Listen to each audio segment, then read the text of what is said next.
The sun rose over the hills of Nazareth, spilling a thick, golden light across the stone walls and narrow lanes. It was a morning defined by the absence of urgency.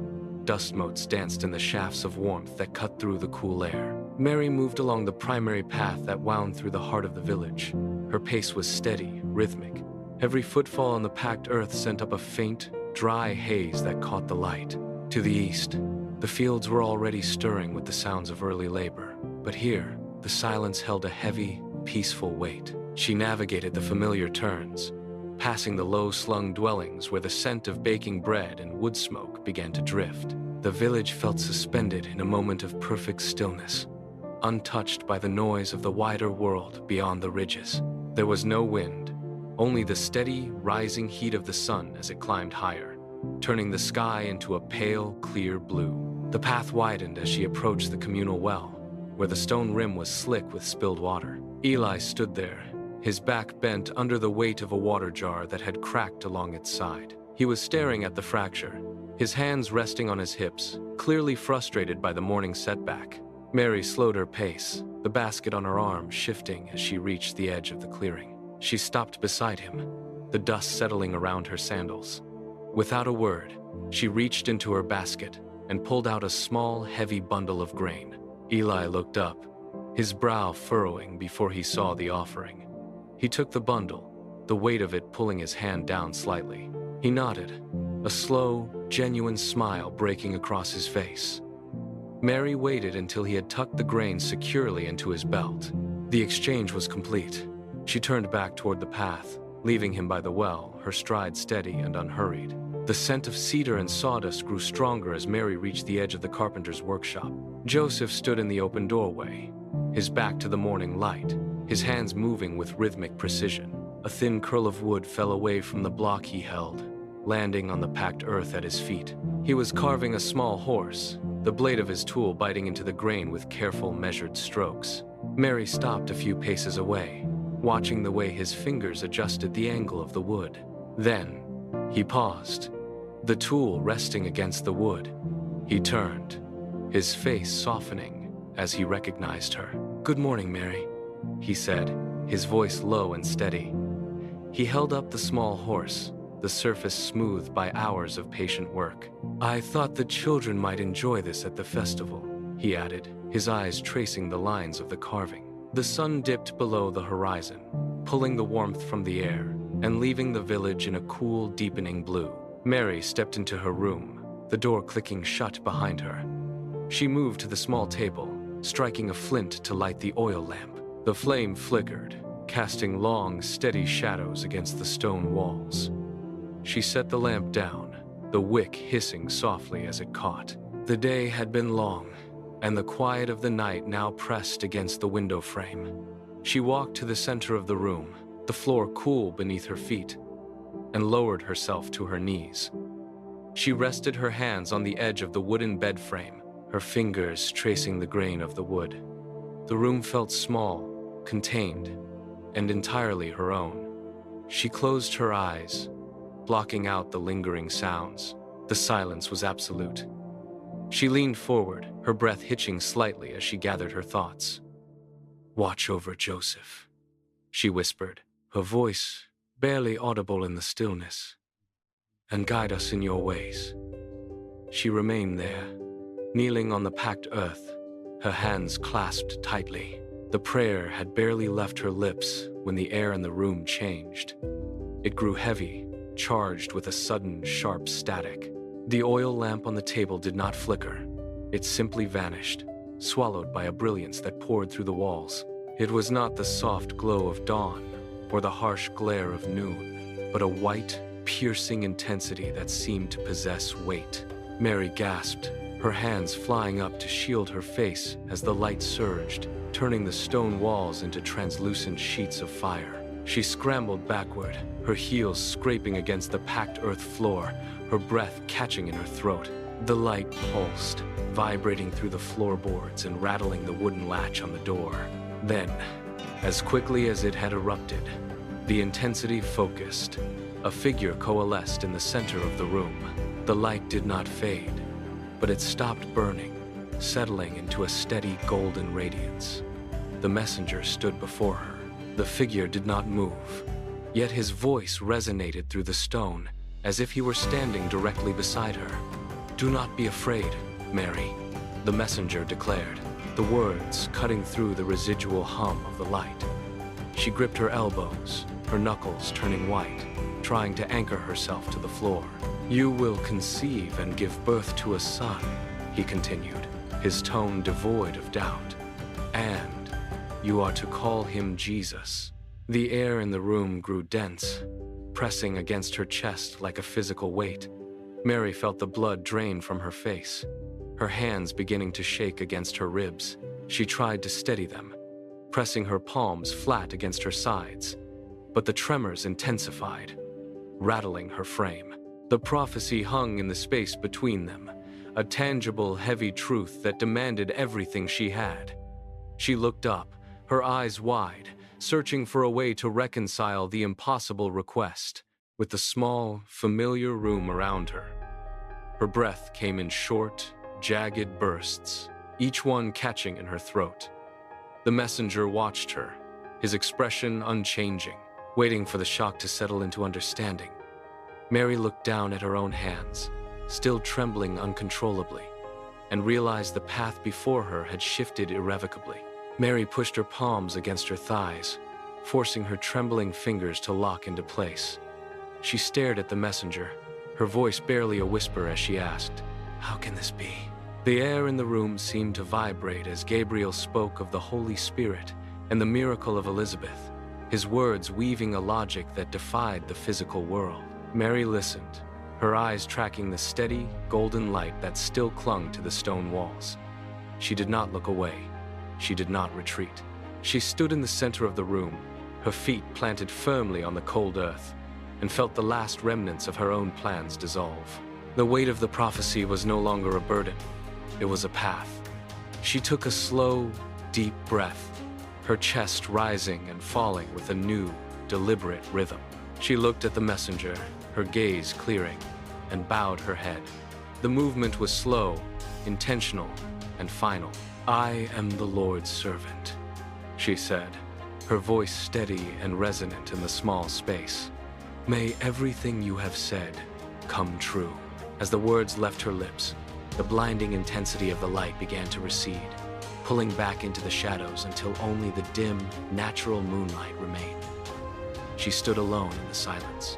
Mary stepped out of her home, the morning air sharp and cool against her skin.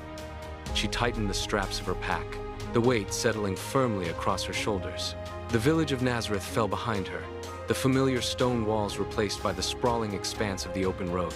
She walked with a steady, measured pace, her sandals kicking up small clouds of dust that clung to her ankles. The path began to rise, the ground hardening into jagged rock that forced her to watch every step.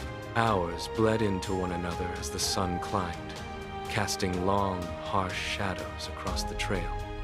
She paused near a withered olive tree, her breath coming in heavy, rhythmic gasps. She wiped the grit from her forehead, her fingers tracing the line of her jaw, and looked toward the distant peaks. The incline grew steeper, the path narrowing until it was little more than a goat track. Her legs burned with the constant grinding effort of the climb. She did not stop. She adjusted her grip on the strap, shifted her weight, and pushed forward, her eyes fixed on the horizon.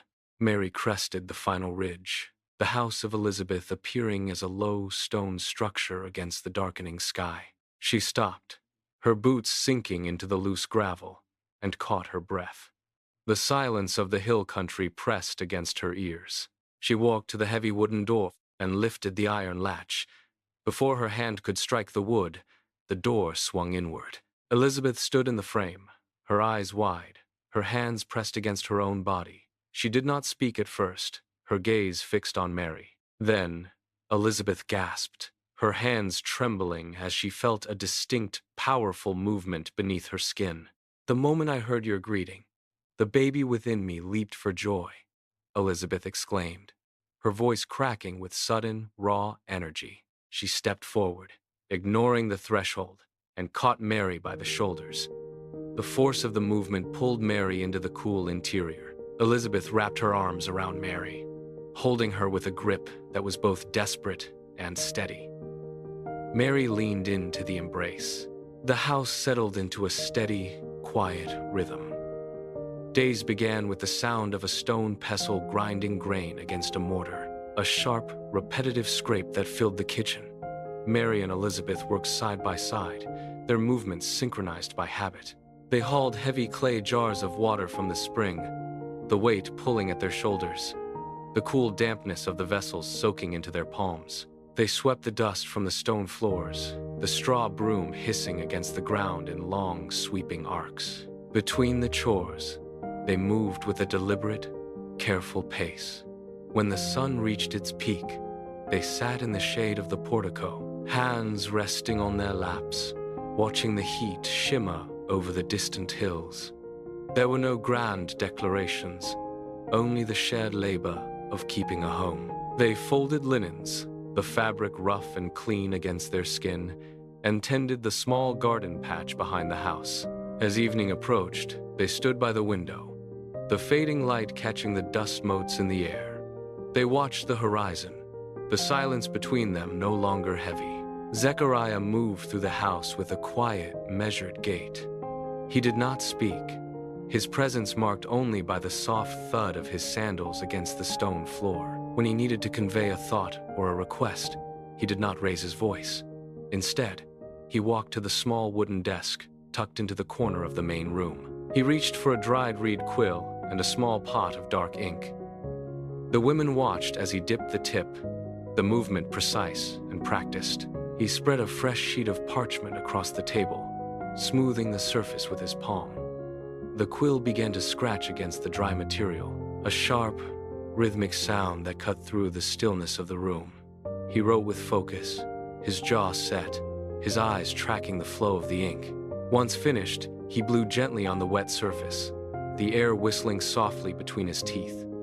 He folded the parchment into a tight square and walked toward them. He held the note out, his hand steady, his gaze lingering on the women with a calm, intent gravity. He waited for them to read, his silence serving as a constant, heavy reminder of the unseen power that had reshaped their lives. The sun dipped below the jagged horizon, casting long, bruised shadows across the stone floor. Mary stood by the narrow window, her fingers tracing the rough, cool edge of the masonry. The light outside shifted from gold to a deep, cooling violet. She leaned her weight against the stone, her knuckles whitening as she gripped the ledge. The air in the room grew thin and still, cooling rapidly as the day retreated. She watched the last sliver of light vanish behind the hills, leaving the world in a sudden, sharp clarity. She turned to Elizabeth, her breath hitching in the quiet space. "It feels like a weight I cannot carry," Mary said, her voice barely audible. She looked back at the darkening sky, her eyes fixed on the first emerging stars. "Everything I knew has been set aside." She paused, the silence stretching between them, thick and heavy. She took a slow, steadying breath, her posture shifting as she straightened her back. "But I remember," she continued, her tone hardening into a quiet resolve. "We are part of a greater plan." She stepped away from the window. The road back to Nazareth was a blur of dry earth and shifting dust. Mary walked the final stretch as the sun reached its peak, the heat radiating off the stone path in shimmering waves. She reached the edge of the village, her stride slowing. As she recognized the familiar silhouette leaning against the workshop wall, Joseph stood waiting, his hands resting on his hips, his eyes scanning the horizon. He saw her and pushed off the wall, his movements quick and purposeful. Mary stopped a few paces away, the distance between them feeling suddenly vast. She reached out, her fingers brushing his arm, and took his hands in hers. Her palms were cold, a sharp contrast to the dry heat of the afternoon. She felt the calluses on his skin, the familiar texture of a life spent working wood. She looked up, her gaze locking onto his, and felt the pulse in her own throat. She held his hands tight, her grip firm, and drew a breath that rattled slightly in her chest. Mary kept her grip on his hands, her voice steady despite the tremor in her knees. "An angel appeared to me," she said, the words hanging in the dry air between them. She recounted the visitation, the blinding light, and the promise of a son. As she spoke, the warmth in Joseph's eyes vanished, replaced by a sudden, sharp stillness. He did not pull away immediately, but his fingers loosened within her grasp.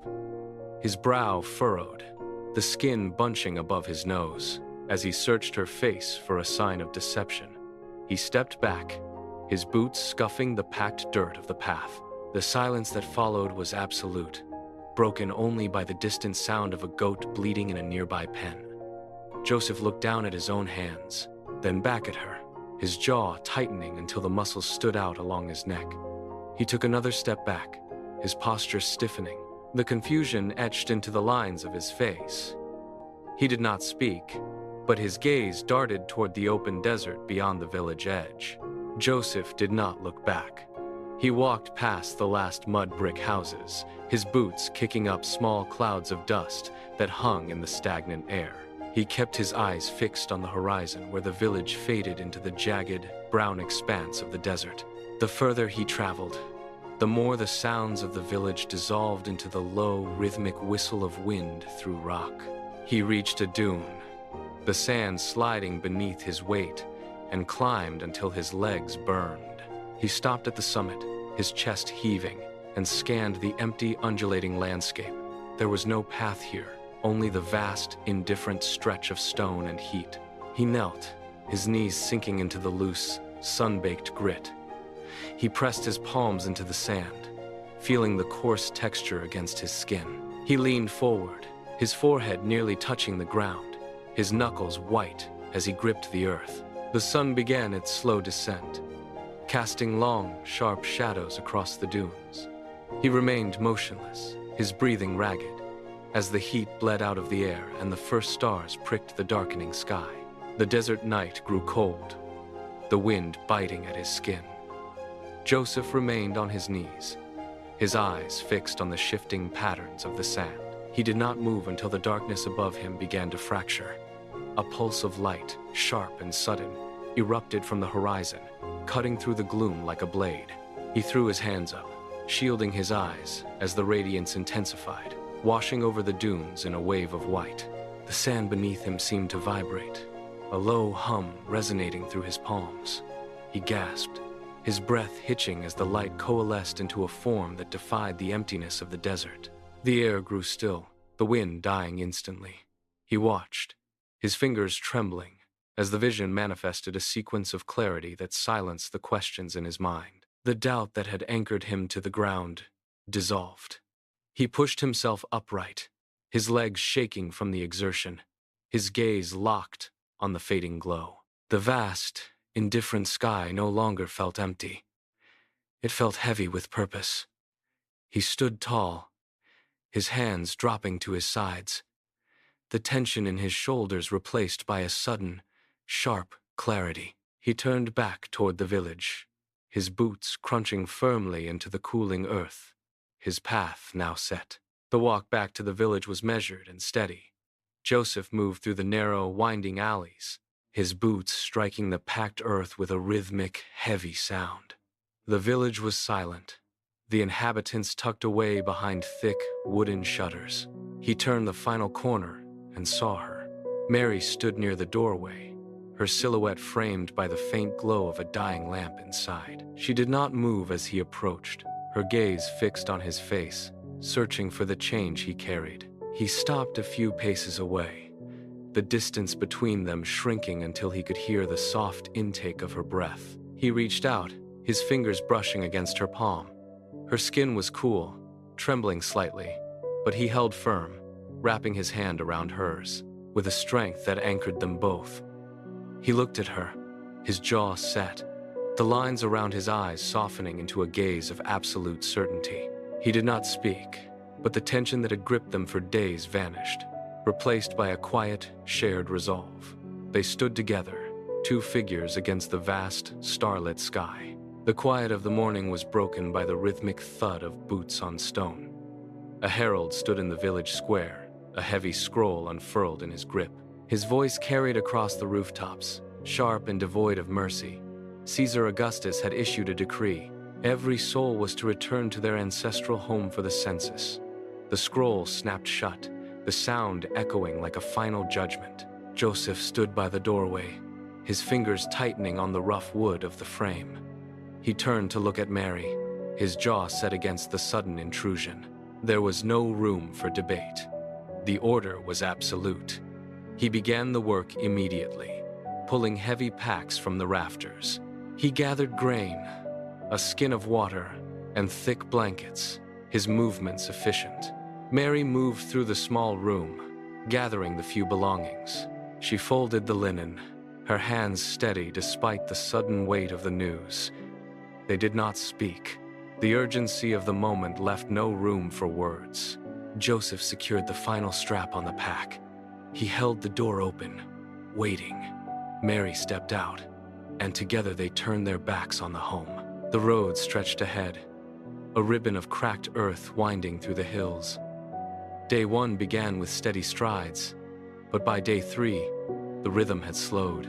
The sun beat down, turning the dust into a fine, choking powder that coated their skin. Joseph kept his pace consistent, though his shoulders slumped under the weight of the packs. Mary followed, her movements careful, her breath hitching with every step over the uneven stones. By the 5th day, the terrain shifted. The path climbed into jagged, rocky ridges that tore at the soles of their sandals. Every step sent a sharp sting through their feet. They stopped only when the light failed, finding shelter in the lee of large boulders. Mary sat on the dry ground, rubbing her ankles, the skin raw and inflamed. Joseph knelt beside her, his own hands calloused and stained with the grit of the trail. He checked the water skin, finding it nearly empty, and tilted his head toward the horizon. They rose before dawn, pushing through the final stretch of the climb. The air grew cooler as they crested the last ridge.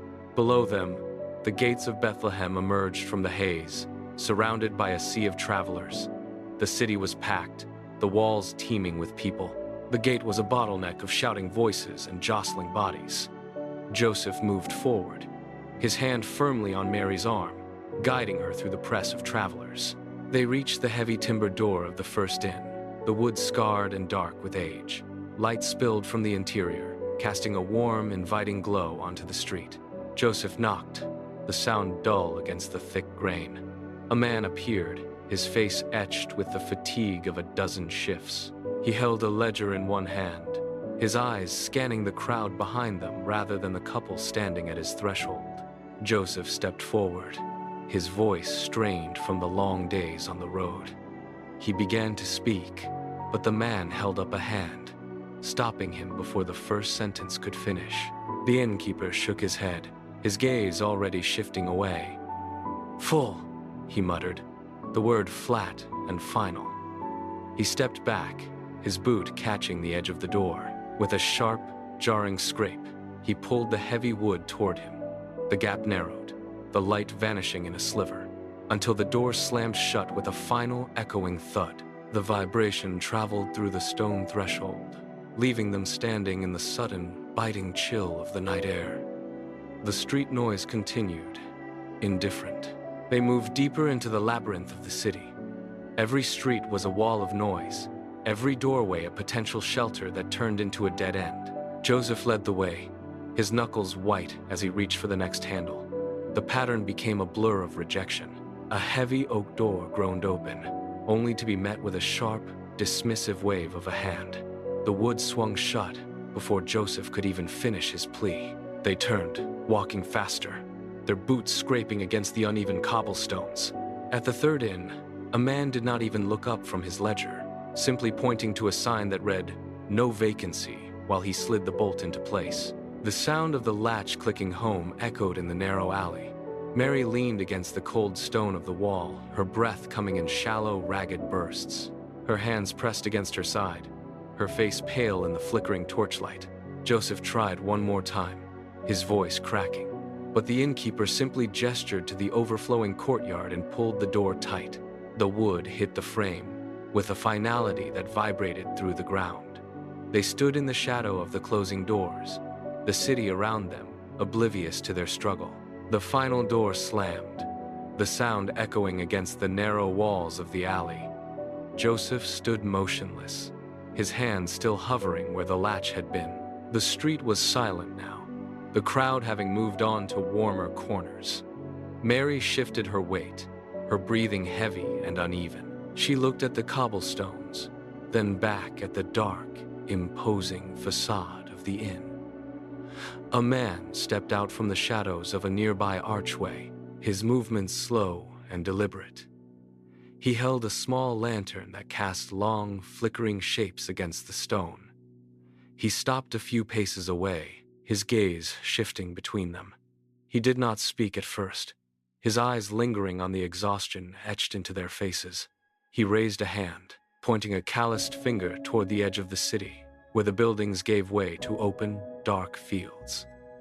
"There is a stable," he muttered, his voice barely rising above the wind. He gestured toward a low, sagging structure nestled against the hillside, far from the light of the main thoroughfare. Joseph looked at Mary, then toward the dark barn. It was the only option left. They began to walk, their boots crunching on the loose gravel.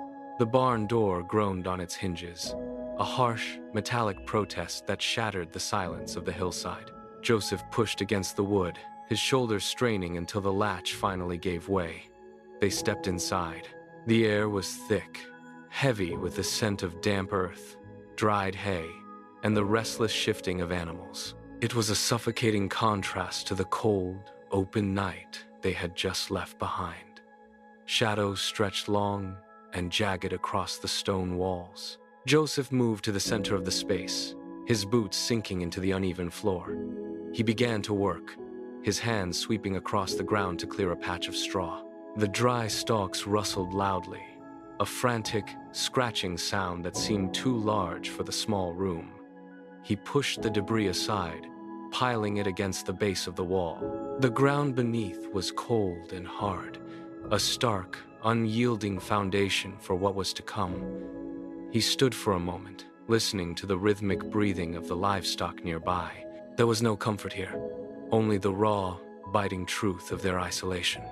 He looked back at the entrance, then down at the space he had prepared, his jaw set in a line of grim resolve. The moon climbed until it hung directly over the barn, casting a thin, silver blade of light through the gaps in the timber. Inside, the air felt stagnant, heavy with the warmth of the animals. Mary stood near the center of the space, her hands gripping the rough edge of a wooden post. The silence of the night was absolute, broken only by the rhythmic, shallow sound of her own breath. Without warning, a sharp, searing pressure tightened across her midsection. She gasped, her knuckles turning white against the wood. The pain arrived like a sudden, jagged wave, pulling her downward. She sank to her knees, her palms pressing hard into the packed earth and stray stalks of hay. Her head dropped, her hair falling forward as she fought to steady her breathing. The intensity surged, a relentless, crushing force that demanded every ounce of her focus. She squeezed her eyes shut, her body trembling with the effort to remain still. The world outside the barn ceased to exist. There was only the cold ground, the smell of dust, and the mounting rhythmic tide of the labor. Every muscle in her frame coiled tight, bracing against the encroaching storm. The peak was coming, a threshold she had to cross, and the shadows in the corners seemed to draw closer. Joseph struck the flint. A spark caught the wick, and the lantern flared to life, casting a warm, flickering glow against the damp stone walls. He held it high, his arm extended, and the light transformed the barn. Shadows detached from the corners, growing tall and jagged as they danced across the uneven masonry. Each movement of his hand sent the darkness lunging and retreating, a rhythmic pulse that mirrored the intensity of the room.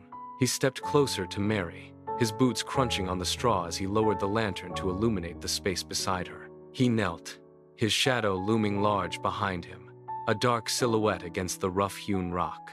He reached out, his hands firm as he braced her shoulders, providing a steady point of contact against the rising tide of pain. Mary leaned into him, her breath coming in sharp, ragged gasps that echoed off the low ceiling. The lantern light caught the dust motes swirling in the stagnant air. Joseph shifted his weight, adjusting the lantern to keep the light steady, his eyes fixed on the path forward. The shadows continued their frantic dance. The air in the stable grew thin, vibrating with the final crushing weight of the labor. Mary braced her hands against the packed earth, her knuckles white, her breath held in a desperate, silent count. The flickering light of the lantern seemed to stall, the shadows frozen against the stone walls as if the very room were waiting for the next movement. Then, the tension snapped. A sudden, sharp sound pierced the stillness, cutting through the stagnant air like a blade.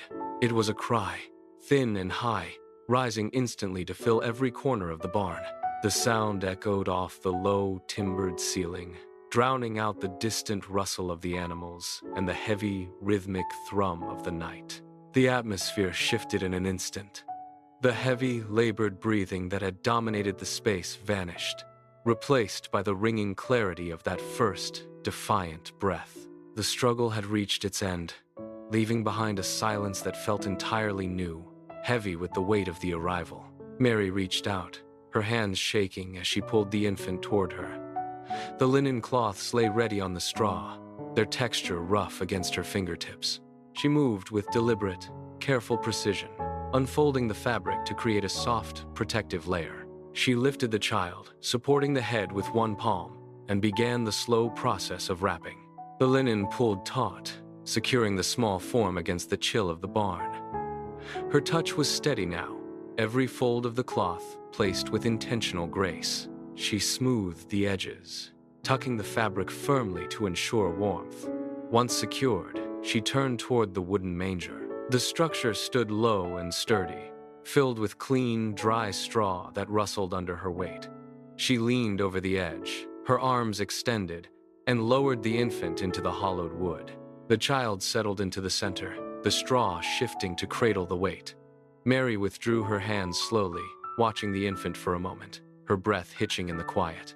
The transition from the intensity of the birth to this sudden, fragile stillness was absolute. She stood back, her palms resting on the rim of the manger, and looked down. The fields outside the village were swallowed by a heavy, ink-black night. The shepherds sat in a tight circle, their hands wrapped around the rough wood of their staffs, watching the embers of a dying fire. The air was cold, biting at their skin, and the only sound was the occasional, restless shifting of the flock nearby. Without warning, the darkness shattered. A brilliant, blinding light erupted from the sky, pouring down like liquid fire. It was not the soft glow of the moon, but a searing, white intensity that turned the grass into silver and forced the shepherds to shield their eyes. They scrambled backward, boots sliding on the hard, dry earth, their hearts hammering against their ribs. The light pulsed, growing in strength until it seemed to occupy every inch of the horizon. Fear gripped them, rooting them to the ground, but as the radiance stabilized, the terror began to dissolve into a profound, breathless wonder. They looked up, their faces illuminated by the celestial glow, their mouths parted in silence. The shepherds stood motionless, waiting for the voice to break the silence. The command echoed, and the paralysis broke. One by one, the shepherds turned, their heavy boots finding purchase on the hard, dry grass. They did not speak. The urgency of the moment pushed them into motion. They began to run, their strides long and uneven, as they navigated the dips and rises of the hillside. The sound of their movement was a rhythmic, frantic crunching against the earth. They moved in a loose, jagged line, their breathing turning into sharp, ragged gasps. They vaulted over low stone walls and skirted the edges of the sleeping flock, their eyes fixed on the distant, flickering light that marked the village. The terrain grew steeper, the ground shifting beneath their feet, but they did not slow. They pushed forward, hands brushing against the rough bark of trees. The village appeared ahead, a cluster of dark, silent shapes against the horizon. They could see the stable now, a small, weathered structure standing apart.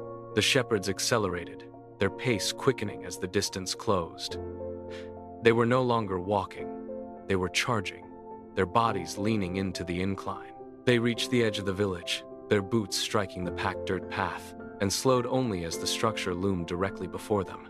The shepherds skidded to a halt at the stable threshold, the frantic rhythm of their breathing dying out in the sudden stillness of the interior. The air inside was thick, smelling of damp earth and the warmth of resting livestock. They stepped forward, their boots pressing into the loose straw, and the world outside seemed to vanish.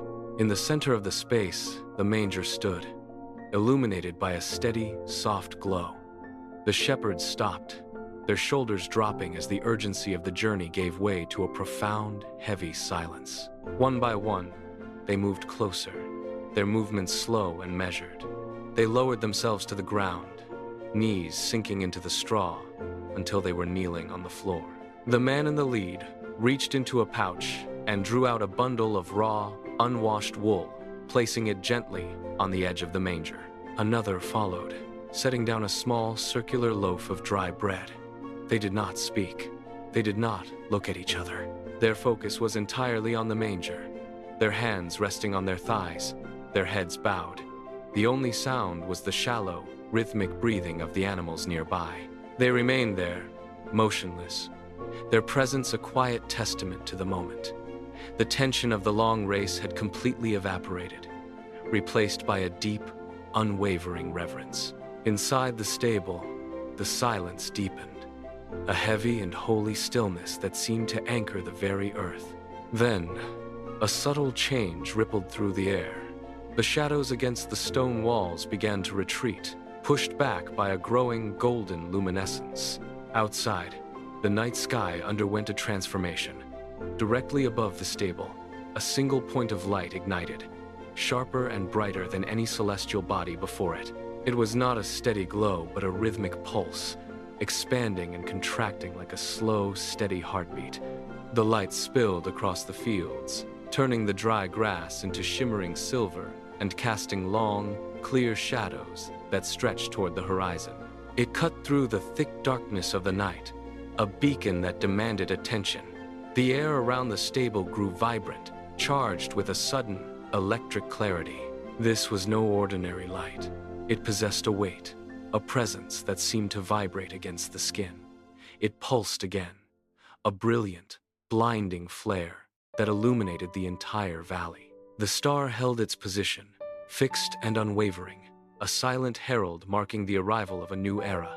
It dominated the heavens, drawing the eye upward. The pulse of the star slowed, yet its radiance remained, casting a permanent, silver-white glow over the valley.